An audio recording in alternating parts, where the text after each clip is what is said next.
పూర్తి వివరాలకు చదవండి రేపటి అక్షర శిల్పం దినపత్రికలో.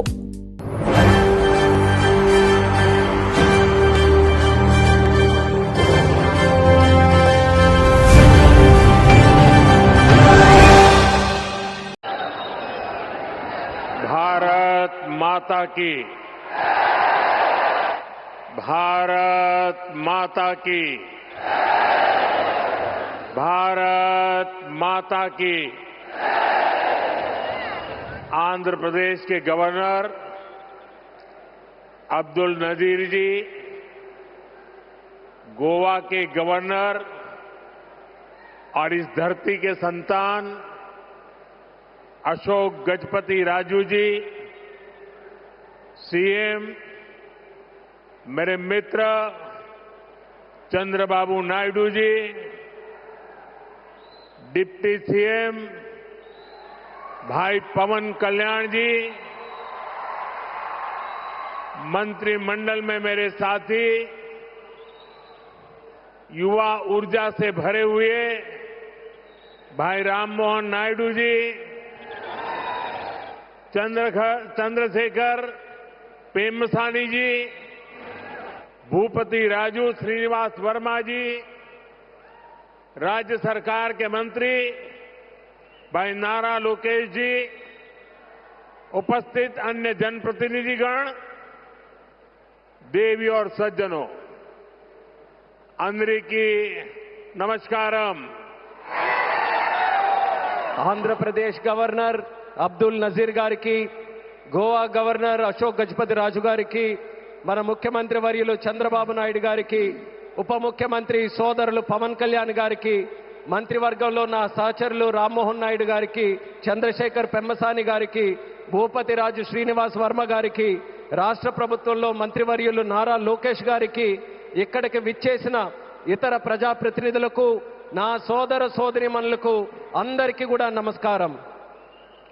साथियों, आज का दिन आंध्र प्रदेश के विकास के लिए, स्वर्ण आंध्र के विजन के लिए ये बहुत अहम है। मुझे आज बहुत शुभ अवसर पर एक शुभ मास में उत्तर आंध्र की इस पवित्र भूमि पर आने का सौभाग्य मिला है। मैं सबसे पहले भगवान श्री वराह लक्ष्मी नरसिंह स्वामी के चरणों में प्रणाम करता हूं। मैं श्री कुर्मनाथ स्वामी और मां पौंडितल्ली अम्मवारू को नमन करता हूं। మిత్రులారా, ఈ రోజు ఆంధ్రప్రదేశ్ అభివృద్ధికి స్వర్ణాంధ్ర విజన్ కు ఎంతో కీలకమైన రోజు। ఈ శుభ సందర్భంగా ఈ పవిత్రమైన మాసంలో ఈ పవిత్రమైన ఉత్తరాంధ్ర భూమికి రావడం నాకెంతో సౌభాగ్యంగా భావిస్తున్నాను। ముందుగా శ్రీ వరాహ లక్ష్మీ నరసింహస్వామి వారి పవిత్రమైన పాదాలకు నా నమస్కారాలు అర్పిస్తున్నాను। అలాగే కూర్మనాథ స్వామి వారికి, అమ్మ పైడితల్లి అమ్మవారికి నమస్కరిస్తున్నాను। साथियों, आज यहां करीब 18,000 करोड़ रुपए की विकास परियोजनाओं का शुभारंभ, लोकार्पण और शिलान्यास हुआ है। एयरपोर्ट के साथ साथ ये प्रोजेक्ट आंध्र की रोड कनेक्टिविटी से भी जुड़े हैं। इनमें एनर्जी सिक्योरिटी से जुड़े प्रोजेक्ट भी हैं। ये विकास कार्य इस बात के प्रतीक है कि इस समय आंध्र की स्पीड से आगे बढ़ रहा है। मैं आप सभी को इन प्रोजेक्ट्स की बहुत बहुत शुभकामनाएं देता हूं। మిత్రులారా, ఈ రోజు దాదాపు 18,000 కోట్ల రూపాయలు విలువైన అభివృద్ధి ప్రాజెక్టులు ప్రారంభోత్సవం మరియు శంకుస్థాపన చేసుకుంటున్నాం। ఎయిర్పోర్ట్తో పాటు ఈ ప్రాజెక్టులు ఆంధ్రప్రదేశ్లో రోడ్ కనెక్టివిటీని కూడా మరింత బలోపేతం చేస్తాయి। వీటిలో ఎనర్జీ సెక్యూరిటీకి సంబంధించిన ప్రాజెక్టులు కూడా ఉన్నాయి। ఈ ప్రాజెక్టులు ఆంధ్రప్రదేశ్కు ఎంత వేగంగా ముందుకు తీసుకొని వెళ్తున్నాయనడానికి ఒక నిదర్శనం। ఈ ప్రాజెక్టుల కోసం మీ అందరికీ నా హృదయపూర్వకమైనటువంటి శుభాకాంక్షలు।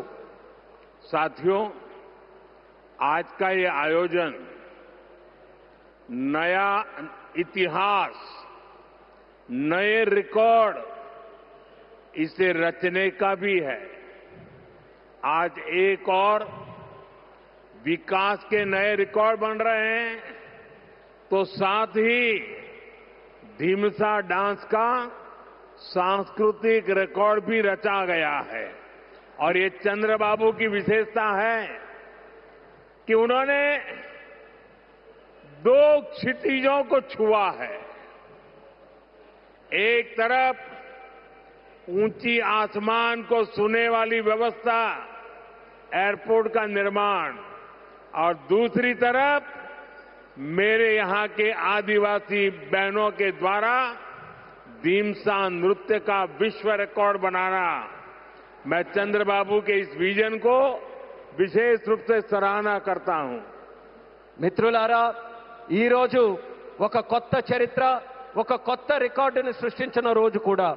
ఒకవైపు అభివృద్ధిలో కొత్త రికార్డులు నమోదవుతున్నాయి, మరోవైపు దింసా నృత్యం కూడా ఒక సాంస్కృతిక రికార్డును సృష్టించింది. ఇది చంద్రబాబు నాయుడు గారి విశిష్టత అనేది నేను తెలియజేస్తున్నాను. ఈ రోజు చంద్రబాబు నాయుడు గారు ఒక రెండు అంశాలని టచ్ చేశారు. ఒకటి నింగిని ఆకాశాన్ని అంటే ఎయిర్పోర్ట్ అయితే, మరొకటి గిరిజనుల సోదర సోదరీమణులతో ఈ రోజు దింసా నృత్యంతో ఒక రికార్డు సృష్టించారు. ఇది చంద్రబాబు నాయుడు గారి విజన్. దీనికి నేను హృదయపూర్వకమైనటువంటి అభినందనలు తెలియజేస్తున్నాను. 13,000 से ज्यादा आदिवासी बहनों और बेटियों की प्रस्तुति, उनका उत्साह, उनका अनुशासन और आदिवासी संस्कृति का गौरव, यह दृश्य वाकई अद्भुत था। इसमें देश की विविधता की झलक भी थी और पीढ़ी दर पीढ़ी सहेज कर रखी गई जनजातीय विरासत भी थी। मैं इस प्रस्तुति के लिए आप सभी का और विशेष रूप से मेरी आदिवासी बहनों और बेटियों का बहुत बहुत अभिनंदन करता हूं।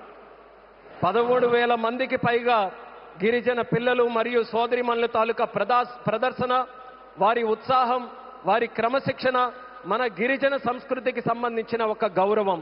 ఈ దృశ్యం నిజంగా అద్భుతంగా అనిపించింది. దీనిలో మన దేశం తాలూకా వైవిధ్యత కనిపించింది. అలాగే తరతరాలుగా సంరక్షించబడిన గిరిజన వారసత్వం కూడా ప్రతిబింబించింది.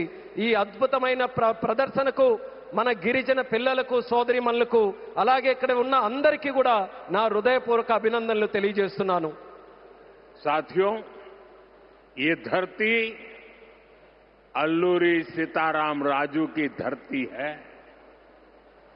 अल्लूरी सीताराम राजू जी ने जिस धरती पर आदिवासी हितों के लिए अपना जीवन समर्पित किया, आज उसी धरती पर आंध्र प्रदेश के एक नए एयरपोर्ट की शुरुआत हो रही है। ये एयरपोर्ट आंध्र और उत्तर आंध्र की ग्रोथ का रनवे है। ये आंध्र के युवाओं के बेहतर भविष्य का लॉन्च पैड है। मैं आंध्र प्रदेश के लोगों को, देश के लोगों को बहुत बहुत बधाई देता हूं। మిత్రులారా, ఈ నేల అల్లూరి సీతారామరాజు గారి నేల. అల్లూరి సీతారామరాజు గారు ఈ గిరిజన హక్కుల కోసం తన జీవితాన్ని అంకితం చేశారో ఆ పవిత్రమైన భూమిపైనే ఈరోజు ఆంధ్రప్రదేశ్కు ఒక కొత్త ఎయిర్పోర్ట్ ప్రారంభమవుతుంది. ఈ ఎయిర్పోర్ట్ ఆంధ్రప్రదేశ్, ముఖ్యంగా ఉత్తరాంధ్ర అభివృద్ధికి ఒక కొత్త రన్వేగా పనిచేస్తుంది. ఇది ఆంధ్ర యువత యొక్క ఉజ్వల భవిష్యత్తుకు ఒక కొత్త లాంచ్ ప్యాడ్ లా పనిచేస్తుంది.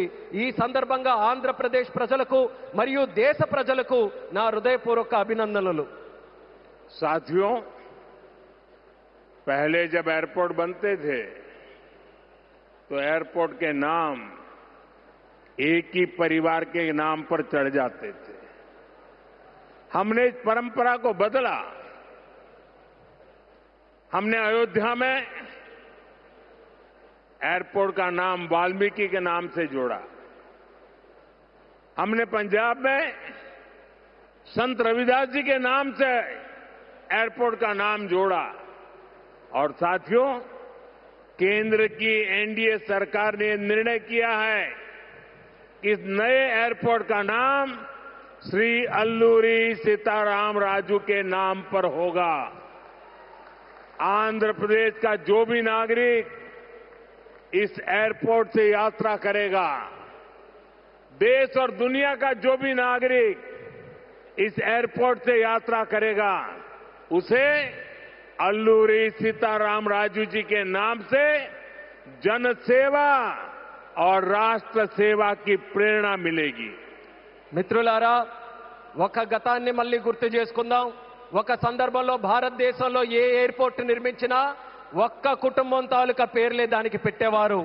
ఆ చరిత్రని మళ్ళీ ఎన్డీఏ ప్రభుత్వం తిరగరాసింది. అయోధ్యలో ఎయిర్పోర్ట్ ప్రారంభిస్తే దానికి వాల్మీకి గారి పేరు పెట్టాం. అలాగే పంజాబ్లో సంత్ రవిదాస్ గారి పేరుతోని ఎయిర్పోర్ట్ ని ప్రారంభించాం. అలాగే ఈ కేంద్ర ప్రభుత్వంలో ఎన్డీఏ కూటమి ఒక ముఖ్యమైన నిర్ణయం తీసుకుంది. ఈ కొత్త ఎయిర్పోర్ట్ కి అల్లూరి సీతారామరాజు గారి పేరు పెట్టాలనే నిర్ణయం తీసుకుంది. ఈ ఎయిర్పోర్ట్ ద్వారా ప్రయాణించే ప్రతి ఆంధ్రప్రదేశ్ పౌరుడు అల్లూరి సీతారామరాజు గారి పేరుతో ప్రజాసేవకు, దేశ సేవకు కూడా స్ఫూర్తి పొందుతారని తెలియజేస్తున్నాను. साथियों, बीते 12 इयर्स में देश के एविएशन सेक्टर ने असाधारण प्रगति की है। 2014 तक देश में केवल 74 एयरपोर्ट ऑपरेशनल थे। आज ये संख्या 166 है। एक समय था जब हवाई उड़ानें सिर्फ बड़े शहरों तक सीमित थी। एनडीए सरकार में आज छोटे शहर के साधारण लोग भी फ्लाइट से आ जा रहे हैं। మిత్రులారా, గత 12 సంవత్సరాల్లో దేశంలో విమానయాన రంగం ఒక అసాధారణమైన పురోగతిని సాధించింది. 2014 వరకు దేశంలో కేవలం 74 ఎయిర్పోర్ట్లు ఆపరేషనల్ గా ఉంటే ఈ రోజు ఆ సంఖ్య పెరిగి 166 ఎయిర్పోర్ట్లకి చేరుకుంది. ఒకప్పుడు విమానాశ్రయాలు, విమాన ప్రయాణాలు పెద్ద నగరాలకే పరిమితమయ్యేవి. ఈ రోజు ఎన్డీఏ ప్రభుత్వంలో చిన్న పట్టణాల నుంచి సాధారణ ప్రజలు కూడా విమానాల్లో ప్రయాణిస్తున్నారని తెలియజేస్తున్నాను. 12 इयर्स में सिर्फ एयरपोर्ट की संख्या ही नहीं बढ़ी है। हमारी उड़ान योजना के कारण आज गरीब परिवार के लोगों को भी जहाज में बैठने का अवसर मिल रहा है। इस योजना ने गरीब से गरीब को अपना सपना पूरा करने में मदद की है। कुछ दिन पहले ही सरकार ने उड़ान योजना के दूसरे फेज की शुरुआत की है। इस पर भी 29,000 करोड़ रुपीज खर्च किए जाएंगे। మిత్రులారా, ఈ 12 సంవత్సరాల్లో కేవలం ఎయిర్పోర్ట్ తాలూకా సంఖ్య మాత్రమే పెరగలేదు. మన ఉడాన్ పథకం వల్ల పేద కుటుంబాలకు చెందిన ప్రజలు కూడా మొదటిసారి విమానంలో ప్రయాణించే అవకాశం వాళ్ళందరూ పొందారు. ఈ పథకం అత్యంత పేదవారికి తమ కలలు నిజం చేసుకునే అవకాశం కూడా కల్పించింది. కొద్ది రోజుల క్రితమే కేంద్ర ప్రభుత్వం ఉడాన్ పథకం తాలూకా ఫేజ్ 2ని కూడా ప్రారంభించింది. దీని ద్వారా దేశంలో 29,000 కోట్ల రూపాయలు ఖర్చు చేయబోతుందని తెలియజేస్తున్నాను. साथियों, एविएशन सेक्टर में देश ने एक और बड़ा माइलस्टोन हासिल किया है। कुछ ही दिन पहले काशी में जी स्पोक एयरपोर्ट मॉडल का शुभारंभ हुआ। आज वही मॉडल पंजाब के अमृतसर तक पहुंच गया है। इससे अमृतसर से 25 से ज्यादा इंटरनेशनल डेस्टिनेशन जुड़ जाएंगे। मैं इस उपलब्धि के लिए आंध्र की इस धरती से पंजाब के लोगों को भी बधाई देता हूं। साथियों, हमारे आंध्र प्रदेश के पास हमेशा से विकसित भारत का ग्रोथ इंजन बनने का सामर्थ्य रहा है। आंध्र प्रदेश के विकास के लिए हमारे प्रयास डबल इंजन की स्पीड से आगे बढ़े। इसके लिए मैंने आंध्र के लोगों से डबल इंजन सरकार का आशीर्वाद मांगा था और आज चंद्रबाबू नायडू जी के नेतृत्व में, पवन कल्याण जी के नेतृत्व में एनडीए की पूरी टीम आंध्र प्रदेश के लिए डबल स्पीड से काम कर रही है। మిత్రులారా, విమానయాన రంగంలో దేశంలో మరో పెద్ద మైలురాయిని మనం సాధించాం. కొద్ది రోజుల క్రితమే కాశీలో ప్రారంభమైన స్పోక్ ఎయిర్పోర్ట్ మోడల్ ఈ రోజు పంజాబ్లోని అమృత్సర్ వరకు కూడా విస్తరించింది. దీంతో అమృత్సర్లో 25కి పైగా అంతర్జాతీయ గమ్యాలకు నేరుగా కనెక్ట్ అవ్వడానికి అవకాశం కలిగింది. ఈ విజయానికి ఆంధ్రప్రదేశ్ నేల నుంచే పంజాబ్ ప్రజలకు కూడా నా హృదయపూర్వక అభినందనలు తెలియజేస్తున్నాను. అలాగే మిత్రులారా, వికసిత్ భారత్ నిర్మాణంలో ఆంధ్రప్రదేశ్ ఎప్పుడూ కూడా ఒక గ్రోత్ ఇంజిన్ గా నిలిచే సామర్థ్యం కలిగి ఉంది. ఆంధ్రప్రదేశ్ అభివృద్ధి కోసం డబుల్ ఇంజిన్ వేగంతో మా ప్రయత్నం ముందుకు సాగాలని నేను ఆంధ్ర రాష్ట్ర ప్రజలకు డబుల్ ఇంజిన్ ప్రభుత్వం కోసం ఆశీర్వాదాన్ని నేను కోరాను. ఈ రోజు చంద్రబాబు నాయుడు గారి నాయకత్వంలో, పవన్ కళ్యాణ్ గారి నాయకత్వంలో ఎన్డీఏ టీం మొత్తం ఆంధ్రప్రదేశ్ అభివృద్ధి కోసం డబుల్ వేగంతో పనిచేస్తుందని గర్వంగా తెలియజేస్తున్నాను. साथियों, आज देश ब्लू इकोनॉमी को लगातार मजबूत कर रहा है. हमारा विजन है कि पूरा क्षेत्र कोस्टल इकोनॉमिक कॉरिडोर के रूप में विकसित हो. इसी लक्ष्य के साथ विशाखापट्टनम से कृष्णापट्टनम तक हमारे पुराने पोर्ट्स को आधुनिक रूप दिया जा रहा है. इसके अलावा मुलापेटा और रामायापट्टनम में हम नए पोर्ट्स भी बना रहे हैं. మిత్రులారా, ఈ రోజు దేశం బ్లూ ఎకానమీని నిరంతరం బలోపేతం చేస్తుంది. మా విజన్ ఈ మొత్తం ప్రాంతాన్ని ఒక కోస్టల్ ఎకనామిక్ కారిడార్ గా అభివృద్ధి చేయడం. ఈ లక్ష్యంతో విశాఖపట్నం నుంచి కృష్ణపట్నం వరకు మన పాత పోర్ట్స్ అన్నిటినీ కూడా ఆధునీకరిస్తున్నాం. అదే సమయంలో మూలపేట మరియు రామయ్యపట్నంలో కొత్త పోర్ట్స్ ని కూడా మనం నిర్మించబోతున్నాం. साथियों, पोर्ट डेवलपमेंट के साथ साथ पूरे आंध्र में हाईवे और एक्सप्रेसवे का नेटवर्क तैयार हो रहा है. विशाखापट्टनम रायपुर एक्सप्रेसवे जैसे प्रोजेक्ट इस पूरे क्षेत्र को रफ्तार दे रहे हैं. మిత్రులారా, పోర్టుల అభివృద్ధితో పాటు ఆంధ్రప్రదేశ్ మొత్తం హైవేస్, ఎక్స్ప్రెస్వేస్ నెట్వర్క్ ని విస్తృతంగా పెంచుకుంటూ పోతుంది. విశాఖపట్నం రాయ్పూర్ ఎక్స్ప్రెస్ వే వంటి ప్రాజెక్టులు ఈ ప్రాంతానికి సరికొత్త వేగాన్ని అందిస్తున్నాయి. साथियों, ये पूरा रीजन देश के बड़े औद्योगिक केंद्रों से आसानी से जुड़े, इसके लिए आज आंध्र प्रदेश में करीब 1 लाख करोड़ रुपीस की रेलवे परियोजनाओं पर काम चल रहा है. राज्य के पूरे रेल नेटवर्क का इलेक्ट्रिफिकेशन हो चुका है. यहां 70 से ज्यादा रेलवे स्टेशनों को भी आधुनिक बनाया जा रहा है. మిత్రులారా, ఈ ప్రాంతం మొత్తం దేశంలోని ప్రధాన పారిశ్రామిక కేంద్రాలతో మరింత సులభంగా అనుసంధానం అవ్వడానికి ఈ రోజు ఆంధ్రప్రదేశ్లో దాదాపు 1,00,000 కోట్ల రూపాయలు విలువైన రైల్వే ప్రాజెక్ట్స్ తాలూకా పనులు కూడా జరుగుతున్నాయి. రాష్ట్రంలో రైల్వే నెట్వర్క్ అంతా ఇప్పటికీ పూర్తిగా ఎలక్ట్రిఫికేషన్ అయ్యింది. అదేవిధంగా 70కి పైగా రైల్వే స్టేషన్లు కూడా ఆధునీకరిస్తున్నాం. साथियों, आज इस क्षेत्र के विकास में पीएम गति शक्ति नेशनल मास्टर प्लान भी बड़ी भूमिका निभा रहा है. पीएम गति शक्ति के माध्यम से इस पूरे क्षेत्र में रेल, पोर्ट और एयरपोर्ट को एक साथ जोड़ा जा रहा है. जब यहां ये आधुनिक लॉजिस्टिक नेटवर्क तैयार हो जाएगा तो उद्योगों को बेहतर कनेक्टिविटी मिलेगी, किसानों को फायदा होगा और ईज ऑफ डूइंग बिजनेस भी बढ़ेगा. మిత్రులారా, ఈ ప్రాంత అభివృద్ధితో పీఎం గతి శక్తి నేషనల్ మాస్టర్ ప్లాన్ కూడా కీలక పాత్ర పోషిస్తుంది. పీఎం గతి శక్తి ద్వారా రైల్ గాని, పోర్ట్ గాని, ఎయిర్పోర్ట్లు గాని ఒక సమగ్ర నెట్వర్క్ గా అనుసంధానం చేస్తున్నాం. ఈ ఆధునిక లాజిస్టిక్స్ నెట్వర్క్ పూర్తయిన తర్వాత పరిశ్రమలకు మరింత మెరుగైన కనెక్టివిటీ లభిస్తుంది, రైతులకి ప్రయోజనం చేకూరుతుంది, అలాగే ఈజ్ ఆఫ్ డూయింగ్ బిజినెస్ కి కూడా మరింత పెరుగుతుంది. साथियों, आंध्र प्रदेश हमेशा भविष्य की सोच रखने वाला प्रदेश रहा है. सॉफ्टवेयर, आईटी और टेक सेक्टर में आंध्र के युवाओं ने पूरी दुनिया में अपना डंका बजाया है. और इसलिए सरकार यहां के टैलेंट को आंध्र प्रदेश की डेवलपमेंट पावर से जोड़ना चाहती है। మిత్రులారా, ఆంధ్రప్రదేశ్ ఎప్పటి నుంచో భవిష్యత్తును దృష్టిలో పెట్టుకొని ముందుకు సాగే రాష్ట్రం. సాఫ్ట్వేర్ గాని, ఐటీ గాని, టెక్ రంగాల్లో గాని ఆంధ్రప్రదేశ్ యువత ప్రపంచవ్యాప్తంగా తన ప్రతిభను చాటుకున్నారు. అందుకే ఇక్కడ యువత తాలూకా ప్రతిభను ఆంధ్రప్రదేశ్ తాలూకా అభివృద్ధి శక్తితో అనుసంధానం చేయాలని ప్రభుత్వం కోరుకుంటుంది.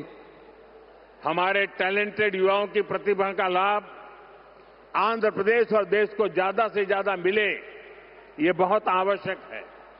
इसके लिए हमारा फोकस अब सेमीकंडक्टर जैसी फ्यूचरिस्टिक टेक इंडस्ट्री पर है।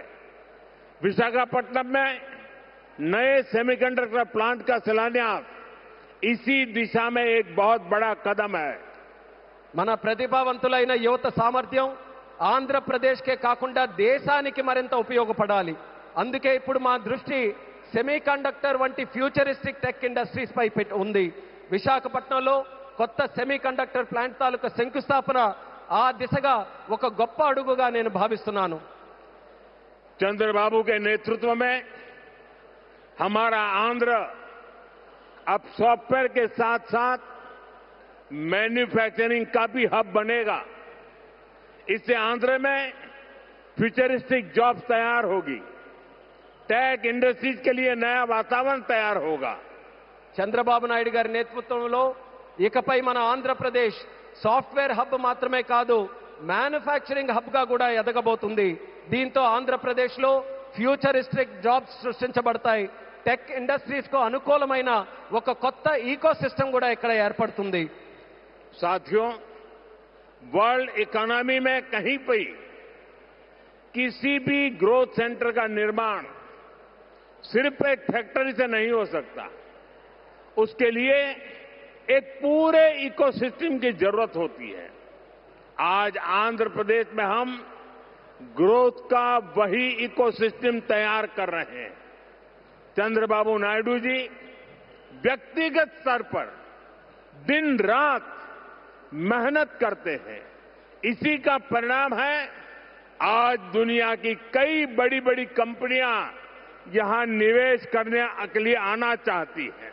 మిత్రులారా, ప్రపంచ ఆర్థిక వ్యవస్థలో ఏ గ్రోత్ సెంటర్ అయినా ఒక్క ఫ్యాక్టరీతో నిర్మించబడదు. దానికోసం ఒక పూర్తి ఈకో సిస్టమ్ ని మనం ఏర్పాటు చేయాలి. ఈ రోజు ఆంధ్రప్రదేశ్లో మనం అలాంటి గ్రోత్ ఈకో సిస్టమ్ నే నిర్మించబోతున్నాం. మన ముఖ్యమంత్రి చంద్రబాబు నాయుడు గారు వ్యక్తిగతంగా రాత్రి పగలు రాష్ట్రం కోసం కష్టపడుతున్నారు. దాని ఫలితంగానే ఈ రోజు ప్రపంచంలో ఉన్నటువంటి ప్రముఖ కంపెనీలు ఇక్కడ పెట్టుబడులు పెట్టడానికి ఎంతో ఆసక్తి చూపిస్తున్నాయి.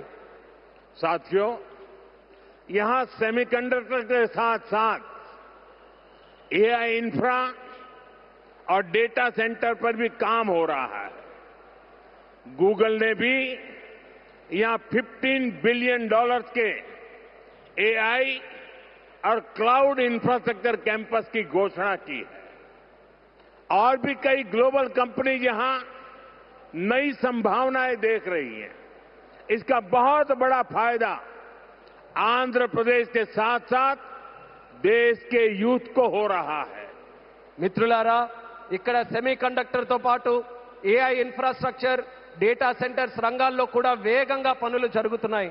గూగుల్ కూడా ఇక్కడ $15 బిలియన్ విలువైన ఏఐ మరియు క్లౌడ్ ఇన్ఫ్రాస్ట్రక్చర్ క్యాంపస్ ని ఏర్పాటు చేయబోతుంది. ఇంకా అనేక అంతర్జాతీయ కంపెనీలు కూడా ఇక్కడ కొత్త పెట్టుబడులకు అవకాశాలు చూస్తున్నాయి. దీనివల్ల ఆంధ్రప్రదేశ్ యువత కాకుండా దేశ యువతకు కూడా ఒక్క గొప్ప ప్రయోజనం కలగబోతుంది. साथियों, आंध्र की इंडस्ट्रियल ग्रोथ स्टोरी केवल डिजिटल टेक तक से ही सीमित नहीं है। नकापल्ली में केंद्र सरकार बड़े फार्मा पार्क के लिए भी सहयोग दे रही है। इससे आंध्र प्रदेश देश के एक बड़े फार्मा हब के रूप में भी विकसित होगा। మిత్రులారా, ఆంధ్రప్రదేశ్ ఇండస్ట్రియల్ గ్రోత్ స్టోరీ కాకుండా డిజిటల్ టెక్ వరకే పరిమితం కాకుండా నక్కపల్లిలో కేంద్ర ప్రభుత్వం యొక్క భారీ ఫార్మా పార్క్ ఏర్పాటుకి కూడా సహకరిస్తుంది. దీంతో ఆంధ్రప్రదేశ్ దేశంలోనే ఒక ప్రముఖ ఫార్మా హబ్ గా ఎదగబోతుందని తెలియజేస్తున్నాను. ग्रीन एनर्जी की फील्ड में भी अकेले रायलसीमा क्षेत्र में 5 लाख करोड़ रुपए से ज्यादा का इन्वेस्टमेंट हुआ है. मैं आज आंध्र प्रदेश के आप सभी लोगों को फिर विश्वास दिलाता हूं, हमारी सरकार ऐसी हर संभावनाओं को साकार करने के लिए दिन रात ये डबल इंजन सरकार काम करती रहेगी. గ్రీన్ ఎనర్జీ రంగంలో కూడా ఒక్క రాయలసీమ ప్రాంతంలోనే 5 లక్షల కోట్ల రూపాయలకి పైగా పెట్టుబడులు వచ్చాయి. ఈ రోజు ఆంధ్రప్రదేశ్ ప్రజలందరికీ నేను మరోసారి హామీ ఇస్తున్నాను, ఇలాంటి ప్రతి అవకాశాన్ని నిజం చేయడానికి, ఆ కలని సాకారం చేయడానికి మా ప్రభుత్వం, ఈ డబుల్ ఇంజిన్ ప్రభుత్వం రాత్రి పగలు కృషి చేస్తూనే ఉంటుందని తెలియజేస్తున్నాను. साथियों, आज आंध्र प्रदेश में हर सेक्टर में किस स्पीड से काम हो रहा है, इसका अंदाजा आप इस बात से लगा सकते हैं कि पिछले 3 यात्राओं में ही मैंने 2 लाख करोड़ रुपए के प्रोजेक्ट का शुभारंभ यहां किया है. మిత్రులారా, ఈ రోజు ఆంధ్రప్రదేశ్లో ప్రతి రంగంలో ఎంత వేగంగా అభివృద్ధి జరుగుతుందో మనం ఒక్కసారి అంచనా వేయాలనంటే ఈ ఒక్క విషయం గమనించండి. నా గత 3 పర్యటనల్లో 2 లక్షల కోట్ల విలువైన ప్రాజెక్టులు, కోట్ల రూపాయల విలువైన ప్రాజెక్టులు నేను ఇక్కడే ప్రారంభించానని తెలియజేస్తున్నాను.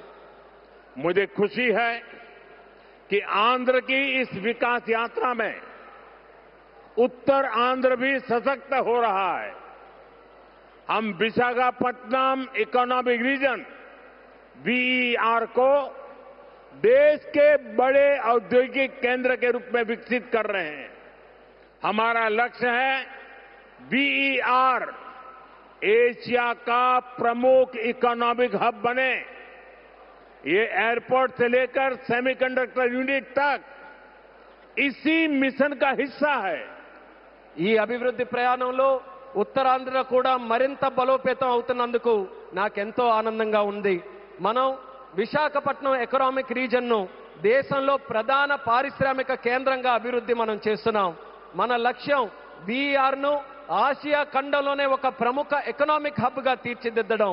దీనికి ఎయిర్పోర్ట్ నుంచి సెమీ కండక్టర్ యూనిట్ వరకు జరుగుతున్న ప్రతి కార్యక్రమం ఆ లక్ష్యంలో భాగమే అనేది కూడా నేను తెలియజేస్తున్నాను. साथियों, हमारी सरकार का मंत्र है इन्वेस्टमेंट से एम्प्लॉयमेंट. इसलिए सरकार ने अपनी तरफ से भी इन्वेस्टमेंट बढ़ाया है और हम प्राइवेट सेक्टर को भी इन्वेस्टमेंट के लिए प्रेरित कर रहे हैं. आप भी जानते हैं, जब इन्वेस्टमेंट बढ़ता है तो मैन्युफैक्चरिंग बढ़ती है, मैन्युफैक्चरिंग बढ़ती है तो एक्सपोर्ट बढ़ता है, एक्सपोर्ट बढ़ता है तो रोजगार के नए अवसर बनते हैं और रोजगार बढ़ता है तो लोगों की आमदनी बढ़ती है, परिवारों की जिंदगी बेहतर होती है और आंध्र प्रदेश में हम यही होते देख रहे हैं. మిత్రులారా, మా ప్రభుత్వం తాలూకా మంత్రం పెట్టుబడి నుంచి ఉపాధి వరకు. అందుకే ప్రభుత్వం తన వంతుగా కూడా పెట్టుబడులు పెంచుకుంటూ పోతుంది. అదే సమయంలో ప్రైవేట్ సెక్టర్ తాలూకా పెట్టుబడులు కూడా వాళ్ళు ఇంకా ఎక్కువగా పెట్టేలా ప్రోత్సహిస్తుంది. మీ అందరికీ తెలుసు, పెట్టుబడులు పెరిగితే తయారీ రంగం పెరుగుతుంది, తయారీ రంగం పెరిగితే ఎగుమతులు పెరుగుతాయి, ఎగుమతులు పెరిగితే కొత్త ఉద్యోగ అవకాశాలు పెరుగుతాయి, ఈ కొత్త ఉద్యోగ అవకాశాలు పెరిగితే ప్రజల తాలూకా ఆదాయం పెరుగుతుంది. ఆ పెరిగినప్పుడు కుటుంబం తాలూకా జీవితాలు మరింత మెరుగుపడతాయి. ఈ రోజు మన ఆంధ్రప్రదేశ్లో ఈ మార్పుని మనం కల్లారా చూస్తున్నాం. साथियों, मुझे पूरा विश्वास है आज यहां जितने भी प्रोजेक्ट की शुरुआत हुई है, जिनकी नींव रखी गई है, वो सारे प्रोजेक्ट स्वर्ण आंध्रा और विकसित भारत के संकल्प को पूरा करने में बहुत बड़ा योगदान देंगे. चंद्रबाबू जी के नेतृत्व में आंध्र प्रदेश विकसित भारत के सपने को पूरा करने के लिए एक बहुत बड़ा ऊर्जा स्रोत बन रहा है। मैं एक बार फिर इन सभी परियोजनाओं के लिए आंध्र प्रदेश के लोगों को बहुत बहुत बधाई देता हूं। बहुत बहुत धन्यवाद। మిత్రులారా, ఈ రోజు ప్రారంభమైన శంకుస్థాపన జరిగిన ప్రతి ప్రాజెక్టు కూడా స్వర్ణాంధ్ర మరియు వికసిత్ భారత్ సంకల్పాలను సాకారం చేయడంలో ఎంతో గొప్ప పాత్ర పోషిస్తుందనే నమ్మకం నాకుంది. మరి చంద్రబాబు నాయుడు గారి తాలూకు నేతృత్వంలో ఆంధ్రప్రదేశ్ రాష్ట్రం వికసిత్ భారత్ విజన్ కు ఒక పెద్ద శక్తిగా ఉజ్వలిస్తుంది. మరోసారి ఈ అన్ని ప్రాజెక్టుల సందర్భంగా ఆంధ్రప్రదేశ్ ప్రజలందరికీ నా హృదయపూర్వక అభినందనలు, అలాగే ఇక్కడికి విచ్చేసిన సోదర సోదరీమణులకి నా హృదయపూర్వక ధన్యవాదాలు తెలియజేసుకుంటూ నమస్కరిస్తున్నాను. भारत माता की జై, भारत माता की జై, भारत माता की జై. बहुत बहुत धन्यवाद।